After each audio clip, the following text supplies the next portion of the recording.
BrenTech here, where tech is made simple.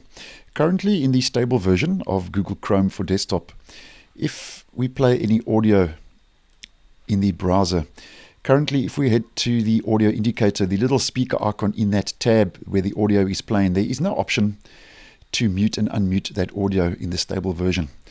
Now recently in Chrome Canary, which is a preview version of the browser, Google has restored the option to mute tabs by clicking on that speaker icon once again. But at this stage, like most features that they do start testing in Chrome Canary, it's hidden behind an experimental flag. And to enable that experimental flag, as always, we just head to the Omnibox, enter Chrome://flags.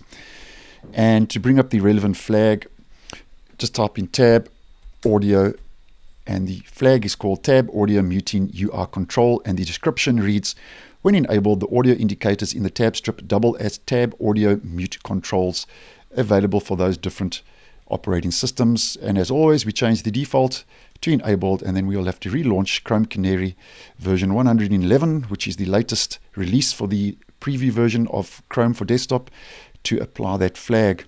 Now, if I head back to my YouTube channel and we just play and just will let that buffer quickly, you will see now that if I head to that speaker icon, I'm now able to mute that audio. I don't know if you can actually see it in the video as it's quite small, but there the speaker has got a little cross through it, a line indicating that that audio is now muted. And then I can unmute that audio, and there we go, and then mute it again and unmute. So that once again been tested in Chrome Canary, and that was an option in days gone by that was available in Google Chrome and was removed.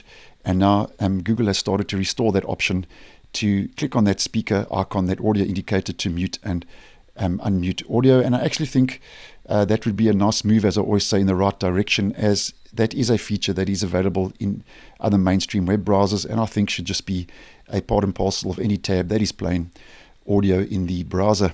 Now, at this stage, it's not known if Google will roll out the feature to the stable version, but if they do, it's not known if it will actually be placed in the tab that is playing audio, or will be part of the actual global media control, where you can actually mute the audio from the actual global media control. It's not known at this stage, but the fact that the flag is available is a good indication that Google may roll it out as the audio indicator, mute, unmute audio in the tab, or possibly place it in the global media controls. But if anything does change and that does roll out, I will post and let you know. So thanks for watching, and I will see you in the next one.